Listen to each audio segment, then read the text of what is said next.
Hello YouTube, this is Brill the Thrill, here coming live from you don't know where, from great parts unknown. I am here today to talk to you about Marvel Studios and why they rule the world. So a lot of you are wondering why Marvel Studios. Well, basically, if you look at the past couple of movies for earlier the last couple of years, and now until the end of time, you can see this huge movie list of just superheroes. Now, a lot of you are saying, well, superhero fatigue is a thing, and that's what a lot of people are saying. But I don't know if it's a thing. I think Marvel has just changed how we think. Let me take you back. So a long time ago, in 2008, you would take your lovely date and you walk down the street and, oh, look, honey, 2008, right? Yes.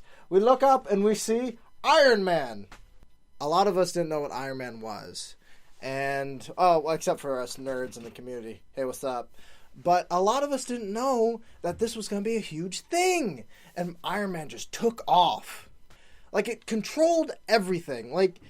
The idea that Iron Man was as successful as it is built the cornerstone to this Marvel idea.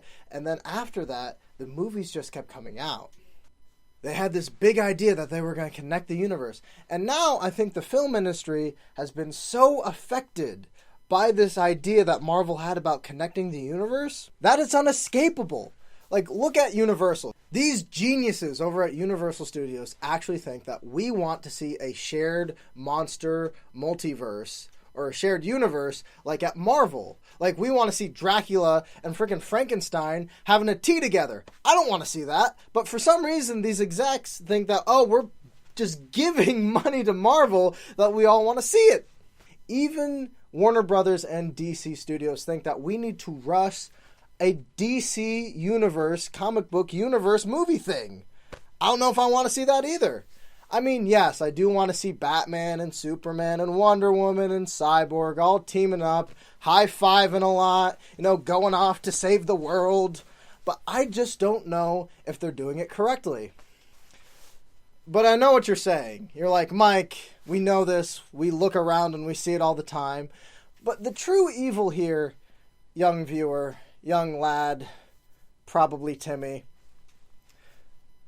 the real evil here isn't that Marvel is taking over our minds and our video screens and all this stuff. It's that Marvel is controlled by a much bigger company that controls so much more.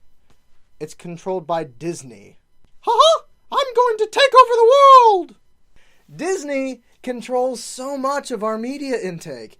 Think of it. When we're growing up, what do we watch? We watch Disney movies. We watch them all the time. We watch tons of them. But then it evolves. Disney now owns the Muppets, Pixar, Star Wars, Marvel, all these things that nerds love. And now we've created this money monster. I mean, Marvel has created a movie that made tons of money based on main characters that's a raccoon and a tree. A raccoon and a tree. A tree and then a raccoon. How is that supposed to make money? Movies are weird. But overall, Disney controls so much media. It's exploded. It's gone boom. And we just don't know how long we can take. Is the future of the film industry this idea that every movie needs to be shared and contained universe? Personally, I don't want that. I do want movies to be shared in a universe like comic book movies because that sounds awesome, but I don't even know if I want what DC Comics is trying to give us. Heck, I don't even know sometimes if I want some of the stuff Marvel's doing. Yes, Marvel movies are good right now, but how long can this take? How long can we hold on to this? I don't know. I mean, granted, everybody is worried about superhero fatigue. That is something that we all talk about how the movies right now are oversaturated with superheroes. And granted, they do have a reason to think that. Because yes, right now, until Galactus eats the world, till the end of time, we will have at least 12, superhero movies a year. And on top of that, all of the Star Wars films.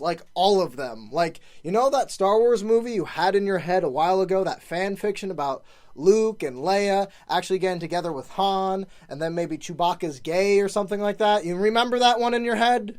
That one is going to happen. So I don't know. I have no idea where the future of movies is going, but this idea that Marvel has changed the business right now so much is so insane to think about. It makes my head explode. And we all have to look out for the mouse. The mouse is taking over. It's in your screens, it's in your head. You know the songs, you want to go to Disney World. Don't give the mouse any more of your money. Don't do it. Unless it's a good movie. Alright, I know I don't have a huge opinion on this, but it is weird to think about how big Marvel has gotten overall. Please, guys, like, share, subscribe. Tell me what you think the future of Marvel holds and how big this universe is supposed to get for them. I mean, we already have talking trees and raccoons, and we have a Doctor Strange and a Captain Marvel and a Black Panther, and, you know, and plus there's the stuff on Netflix, too, that we haven't even covered. It all links back to Disney. Alright, and I have a mission for you in this video. This video, somehow, must make it to North Korea. I feel as though Kim Jong-un wishes to talk to me about Marvel movies. I have this weird inkling in the Force. Alright, so like, share, and subscribe, guys. Have a good one. Bye-bye. I have this weird tinkling... Tinkling? I have this weird tinkling. I have this tinkling. These geniuses over here, right? The guys who make the monster movies, actually think that we need a connected, universal Marvel... I'm a dummy. These geniuses over at Universal Studios actually think that we want to see a monster multi... Yeah. Oh my god. Oh my god.